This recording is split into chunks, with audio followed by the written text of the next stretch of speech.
आचार्य गणेश नौटियाल शास्त्री जी जो पद्म पुराण पर यहाँ पर प्रवचन कर रहे हैं, बहुत अच्छा आप बोलते हैं। पहले भी आपने इनको सुना, अभी यहीं पे पहले दिन आपने प्रवचन किए थे और पुनः दूसरे क्रम में फिर से आप जो है आपके पास जो पुराण है पद्म पुराण, उस पुराण के माध्यम से उस पुराण में, क्योंकि पहले दिन यहाँ से ये निर्देश सभी व्यास पीठों को किया गया कि भाई आप पुराणों के अंदर जो गौ तत्व है उस गौ तत्व को निकाल करके और आपको जो उत्तर पुस्तिका दी है उस उत्तर पुस्तिका में आप लिखेंगे भी, और यहाँ पर अपने प्रवचन के माध्यम से गौ माता का जो रहस्य पुराणों में छिपा हुआ है, गौ की महिमा जो पुराणों के अंदर बताई गई है, उस महिमा को बाहर निकाल करके सार रूप में संदर्भ के साथ, श्लोक के साथ, क्रमांक के साथ उसको अंकित भी करेंगे और सबके समक्ष अपने प्रवचन के माध्यम से भी रखेंगे। आपसे ये विनम्र आग्रह है, सभी लोग अपने स्थान पर बैठ जाएंगे और इसके बाद यहाँ पर स्वास्थ्य शिविर भी शुरू होना है। हमारे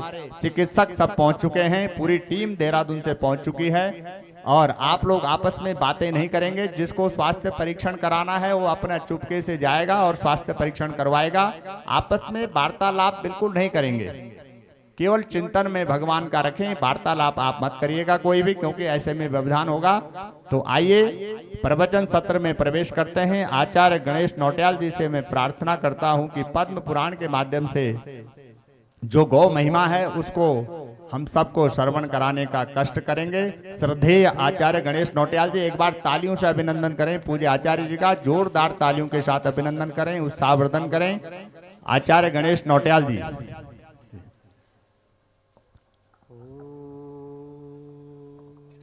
श्री गणेशाय नमः।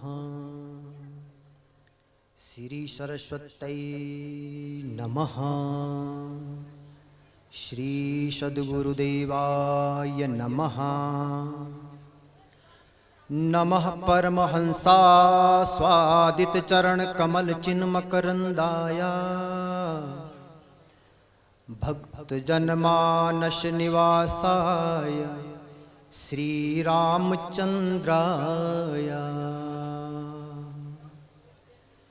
ध्येयं सदा परिभवग्नमभीष्टदोहं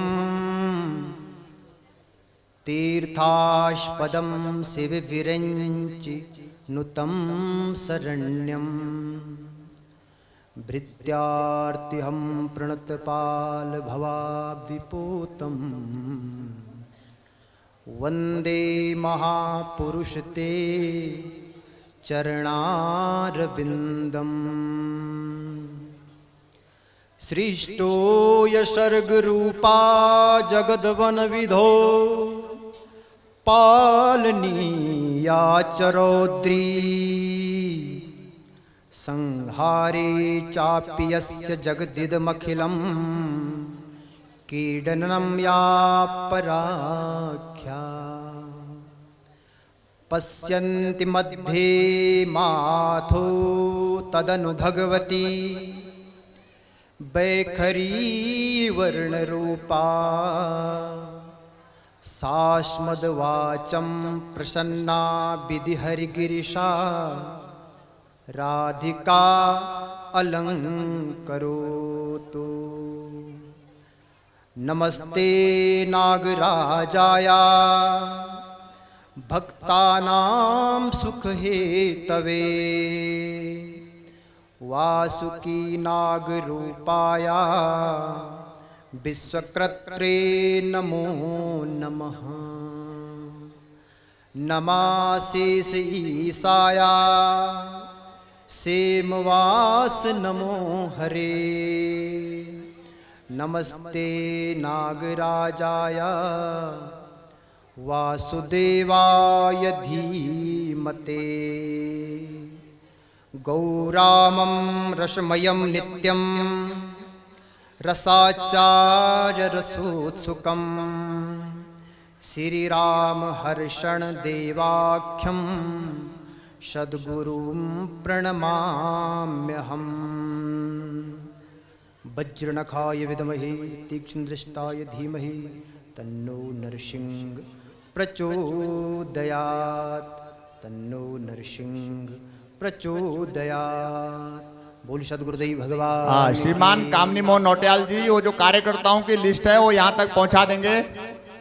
कामनी मोहन नौटियाल जी, कार्यकर्ताओं की लिस्ट, गणपति सेवा करने वालों की भगवान लिस्ट मेरे तक पहुँचा दें कृपया शीघ्र। शंकर भगवान की, गौ माता की, समस्त देवी देवताओं की।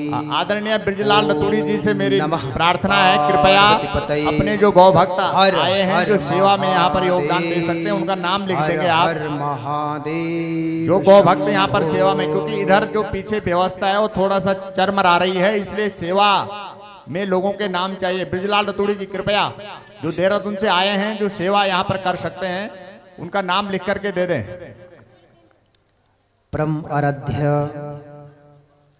परब्रह्म परमेश्वरः अखिल कोटि ब्रह्मांड नायकः भगवान नारायणस्य वाङ्मय शब्दमयः स्वरूपः श्री रामचरितमानस गौटिकः सद्ग्रंथ समस्त अष्टादश पुराणः दिव्य सद्ग्रंथः पराम्बा भगवती गौमाता मम आराध्य भगवान नागराजः भगवान नरसिंहः माँ भगवती राजराजेश्वरी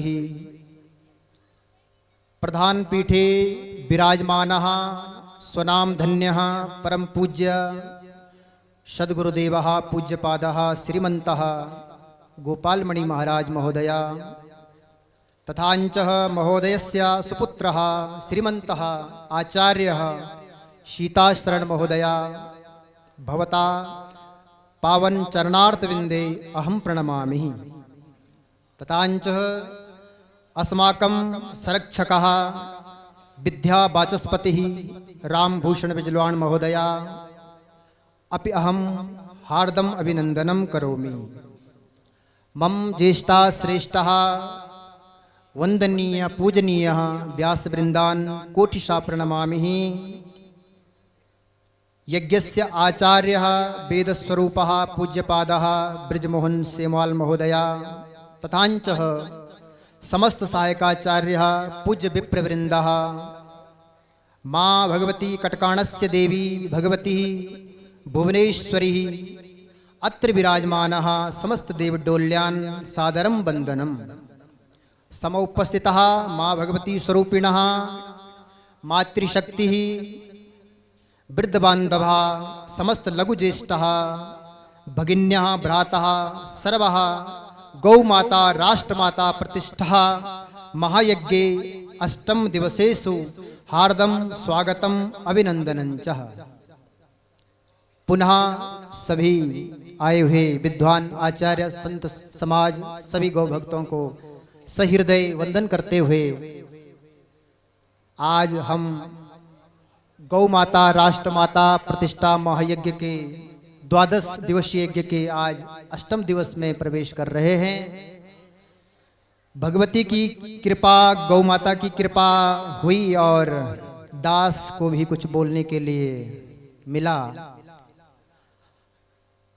और बोला यही तो जीवन में होना भी चाहिए।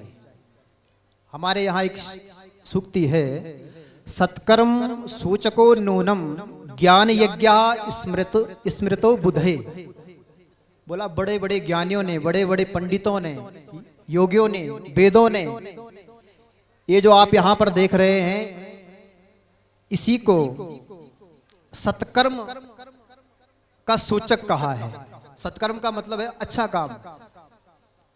तो ये इतना अच्छा काम पूज्यपाद गुरुदेव भगवान विगत कई वर्षों से गौ माता राष्ट्र माता हो इसके लिए तन मन धन से पूर्णता समर्पित भाव से और आप सभी भी दूर दराज से देश के प्रत्येक राज्यों से यहाँ पर आए हुए हैं।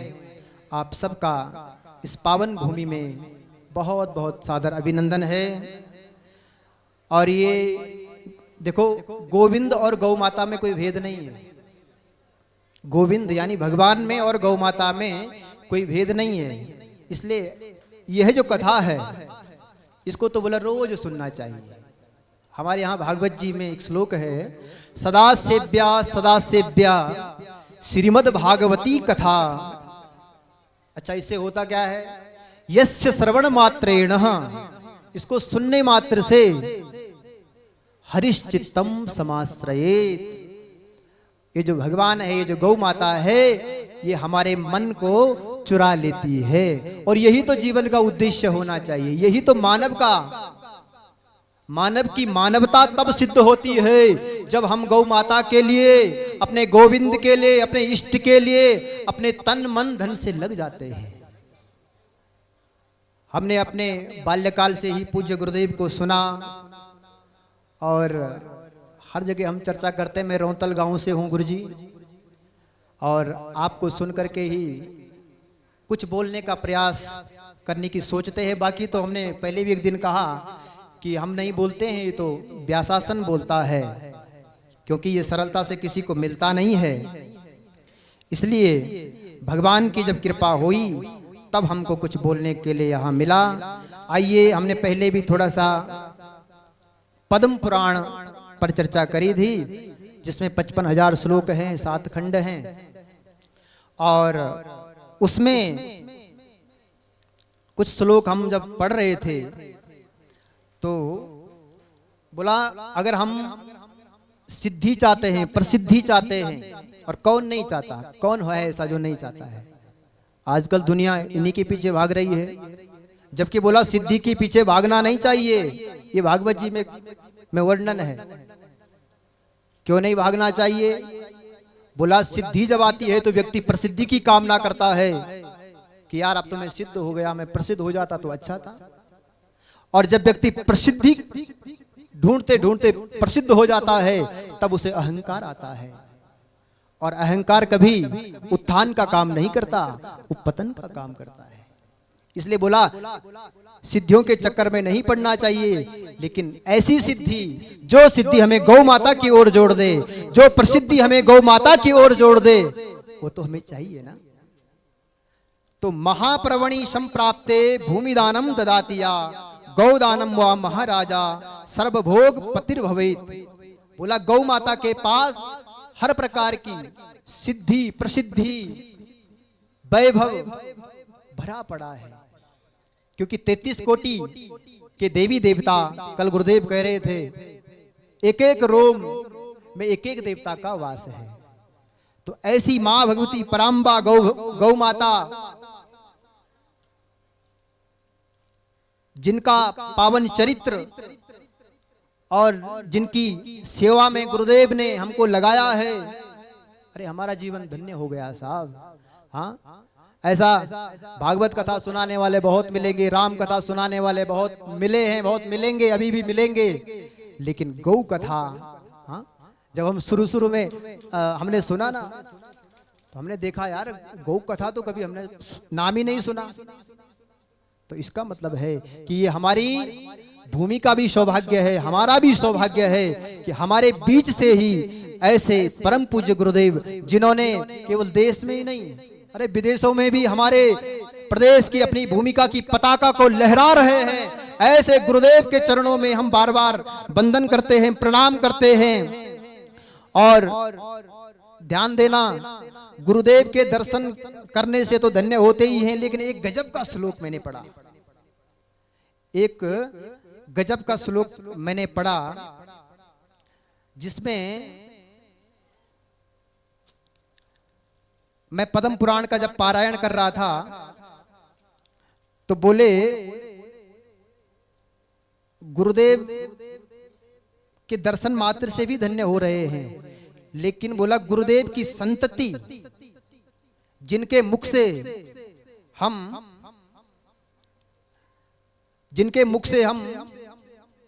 श्री राम कथा गौ टीका यहां पर सुन रहे हैं, यानी संतति। यहां लिखा है कि पुराणों की कथा को करने वाले ब्राह्मण की जो संतान है, उसका दर्शन मात्र से अश्वमेध यज्ञ का फल प्राप्त होता है। समझ रहे हो? तो लिखा है परदारे मनो यस्यः कदा चिन्नेव मोदते पुराण वक्ता कथका नित्यम धर्माख्या नस्य संतति। संतति शब्द है, यानी बोला जो ब्राह्मण, जिसका जीवन ही गौ कथा है, जिसका जीवन ही भगवत कथा है, ऐसे गुरुदेव के सुपुत्र का दर्शन करने से भी अश्वमेध यज्ञ का फल प्राप्त हो रहा है। तो मैंने बड़ा ध्यान दिया इस श्लोक पे, तो मुझे बड़ा अच्छा लगा। और सज्जनों, गाय के स्पर्श करने मात्र से और गाय से निकलने वाली जो तरंगे हैं, जो हवा के माध्यम से, यानी जहां गौ माता रहती है वहां पर जो हवा चलती है, उस हवा से सब जनमानस का शरीर और हृदय पवित्र हो जाता है, ऐसा भी यहां वर्णन है। ऐसी सर्वदेव मई गौ माता को वेदों में एक शब्द है अवध्या कहा है। इसका मतलब है जिसका वध नहीं होना चाहिए। और श्रुति कहती है माम गामना गाम दिति वदिष्ठम। ओ मेरे भाई बहन, ये जो गाय है ना, ये निरपराधनी है, ये निर्दोष है, ये अखंडनीय है, इसकी हिंसा नहीं होनी चाहिए। ये तो देवताओं की भी पूज्य है, गोविंद की भी पूज्य है। वह गोविंद, वह भगवान। आप कथा सुन रहे हैं, 5 वर्ष की अवस्था से ही मेरे भगवान गौ माता के पीछे लग, 5 दिन की ही अवस्था में, जब भगवान श्री कृष्ण 5 दिन के थे, तब से ही गौ माता का काम शुरू कर दिया है, गौ माता के काम में लग गए हैं। तो सोचो, जिस भगवान के पीछे हम रात दिनों माला जप रहे हैं, वो गुरुदेव कहते हैं, माला का सीधा सा अर्थ गुरुदेव बताते, हमने तो गुरुदेव के मुख से ही सुना है, माला, बोला माँ को अपने घर में ला, माँ को हृदय में ला, वो है माला। समझ रहे हो? इसलिए मेरे भाई बहन, ये हम सबका परम सौभाग्य है। और बोला गाय की हिंसा नहीं होनी चाहिए, और यही हम लोगों का भी संकल्प होना चाहिए कि जितना हमसे हो सकता है हमारे द्वारा, चाहे कर्मों से हो, चाहे वाणी से हो, चाहे किसी भी माध्यम से हो, गौ माता की रक्षा कैसे हो, ये हमको ध्यान रखना चाहिए। और गाय माता महालक्ष्मी का मूल है। गौमये बसते लक्ष्मी तो सुनते ही हैं, लेकिन महालक्ष्मी का भी मूल है। गावो अलक्ष्म्या सदा मूलम, गोस पाप पान विद्धते, आलमेव सदा गावो देवानाम परमम भवी। और बोला ये जो महालक्ष्मी का मूल जो गौ माता है, यही गौ माता मानवों को और देवताओं को अन्न और ग्रास प्रदान करने वाली है। यानी देवताओं को भी भोजन कराने वाली गौ माता है। जो हम अपने देवताओं को भोग लगाते हैं, अरे सबसे बढ़िया साधन है, गौ माता को ग्रास खिला दो, तृण दे दो, वह तृण सीधे गोविंद के पास चला जाएगा और हमारे गोविंद को भोग लग जाएगा। समझ रहे हो? इसलिए मेरे भाई बहन, हमारे यहाँ भगवान वृंदावन में जब पहली बार गए, तो सबसे पहले जब वृंदावन की धरती को देखा, तो सबसे पहले उनके दिमाग में एक ही बात आई कि यहाँ जो हरी हरी पल्लवित खिलती हुई घास है और माँ यमुना का या जो शीतल जल है, इससे मेरी गौ माता प्रसन्न होगी, और कोई दूसरा ख्याल नहीं आया। जैसे ही वृंदावन की धरती पर पहुंचे, तो वहां क्या देखते हैं, वृंदावन की महता को बताते हुए कहते हैं, बनम वृंदावनम नामः पश्यबे नवकाननम, गोप गोपी गवाम सेव्यम पुण्याद्री तृणवीरुधम। बोला यहाँ मेरी गौ माता तृण शब्द है, हरी हरी घास को चुगेगी, यमुना महारानी का शीतल जल पिएगी। यानी भगवान हर क्षण तत्क्षण गौ माता के विषय में ही चिंतन करते रहते हैं, और चिंतन ही नहीं करते हैं, काम भी करते हैं। कई लोग हमारे यहाँ बोल तो देते हैं, यानी चिंतन तो कर लेते हैं, लेकिन काम नहीं करते हैं। मेरे भाई बहन, काम करना पड़ेगा, धरती पर काम कर करके उतरना पड़ेगा, तब गौ माता की रक्षा संभव है। और गुरुदेव का यह जो सिद्ध संकल्प है, इस संकल्प के साथ चैन बना करके, चैन समझते हो, एक के साथ दूसरा जुड़ेगा, दूसरे के साथ तीसरा जुड़ेगा, और ऐसी चैन जब बन जाएगी, तो फिर ये काम कोई बहुत कठिन नहीं है, बहुत सरल काम है। सज्जनों, हमारे यहाँ एक राक्षस हुए हैं, मतलब राक्षस कुल में पैदा हुए हैं, राक्षस नहीं हुए, जिनका नाम प्रहलाद है, समझ रहे हो, हिरण्यकश्यपु के बेटे हैं। लेकिन वाह वाह रे मेरी गौ माता, तूने चमत्कार कर दिया। हाँ, यानी गौ माता का सानिध्य जन्म लेने के बाद मिले, उससे ही कुछ भला हो, ऐसा नहीं है। अगर बेटा गर्भ में भी है, किसी माँ के गर्भ में भी अगर कोई बेटा है, बेटी है, और उस समय में अगर माँ गौ सेवा कर रही है, गौ कथा सुन रही है, तो फिर वो संतति सामान्य नहीं रहती है। इस प्रसंग को, ये भागवत का प्रसंग है, यहाँ मैं इसलिए सुना रहा हूँ क्योंकि भाव मेरा केवल गौ ही है। मेरा भाव ये है कि कुल चाहे कैसा भी क्यों नहीं है, खानदान चाहे कैसा भी क्यों नहीं है, अगर हम गौ माता से जुड़ जाते हैं तो सामान्य खानदान का भी उच्च खानदान का बन जाता है। समझ रहे हो? ये तब की बात है जब हिरण्यकश्यपु मंदरांचल पर्वत पर तपस्या करने के लिए गए। उनकी धर्म पत्नी कयाधु, जिसको इंद्र चोरी करके ले जा रहे थे, कथा बहुत बड़ी है। इंद्र ने हाथ पकड़ लिया, बोला क्या कर रहे हो इंद्र को, और नारद जी की कुटिया में कयाधु को लाए हैं नारद जी, और वहां पर तब कयाधु गर्भवती थी, यानी पेट में प्रहलाद था। और वहां पर संत है तो संत भगवंत से और गौ माता से कभी अलग नहीं हो सकते हैं। वो तो गौ माता की सेवा और भगवत चर्चा उनका परम ध्येय है, इसलिए बस दिन रात उसी में लगे रहते थे। बस कयाधु भी भगवान की कथा, गौ माता की सेवा, गौ दुग्ध का पान करते थे।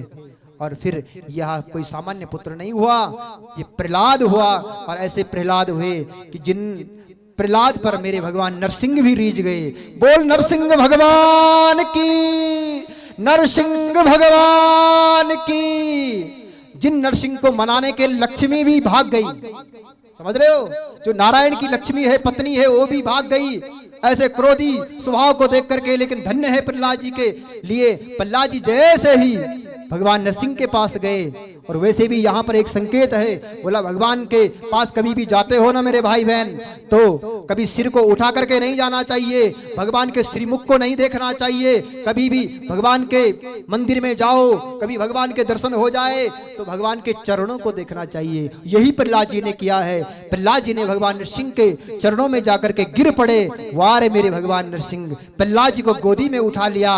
ये सारा कमाल गौ माता का है, समझ रहे हो। बोल गौ माता की, गौ माता की।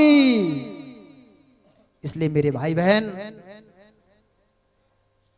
हम सबका यही उद्देश्य होना चाहिए। वो धेनुमानस में एक चौपाई है, सकल सिद्धि एक एक के साधे, काय बचन मन गौ आराधे। यानी हमारा सर्वस्व, हम अपना सर्वस्व लगा लें, किसके लिए? केवल गाय के लिए, क्योंकि प्रत्यक्ष देवता के रूप में गौ माता ही हैं। देवता देखे क्या कभी किसी ने? अरे देखेगा कभी गौ माता किसी ने? देवता किसी ने नहीं देखे। हाँ, अनुभव किया होगा, कभी स्वप्न में आ गए होंगे किसी महापुरुष के। लेकिन धन्य हैं हम लोग, और धन्य है ये भारत की भूमि, धन्य है ये उत्तराखंड की भूमि, जहां से गौ माता की सेवा की यह पुकार प्रारंभ हो गई है। और गौ माता वो प्रत्यक्ष देवता हैं जो सब कामों को सिद्ध करने वाले हैं। इसलिए गौ माता की सेवा में हम लग जाएं। और इन्हीं शब्दों के साथ, क्योंकि समय की बाध्यता है, एक छोटा सा एक कोई गढ़वाली भजन है। गौड़ी को नाम बिलेंदु कबारी, गौड़ी को नाम बिलेंदु कबारी, गौड़ी को नाम बिलेंदु कबारी, गौड़ी को नाम बिलेंदु कबारी। मनत लगोंदू लाटा तू आली जाली छुयो माँ, मनत लगोंदू लाटा तू आली जाली छुयो माँ। गौड़ी को नाम बिलेंदु कबारी, गौड़ी को नाम बिलेंदु कबारी। ये बड़ा भागन त्वेन यू मन की चोला पाई, ये बड़ा भागन त्वेन यू मन खींचोला पाई, दान धर्म ना पूजा जो मिली सोही खाई, दान धर्म ना पूजा जो मिली सोई खाई। बात सुनो दू सच्ची, बात सुनो दू सच्ची, जरा सुना ध्यान धरी, बात सुनो दू सच्ची, जरा सुना ध्यान धरी, राम को नाम बिलेंदु कबारी, गौड़ी को नाम बिलेंदु कबारी। बड़ी बड़ी गाड़ी बंगला तेरा, बड़ी बड़ी तेरी स्याणी, बड़ी बड़ी गाड़ी बंगला तेरा, बड़ी बड़ी तेरी शानी। रोज रोज का नया नया सुपना, नई नई तेरी कहानी, रोज रोज का नया नया सुपना, नई नई तेरी कहानी।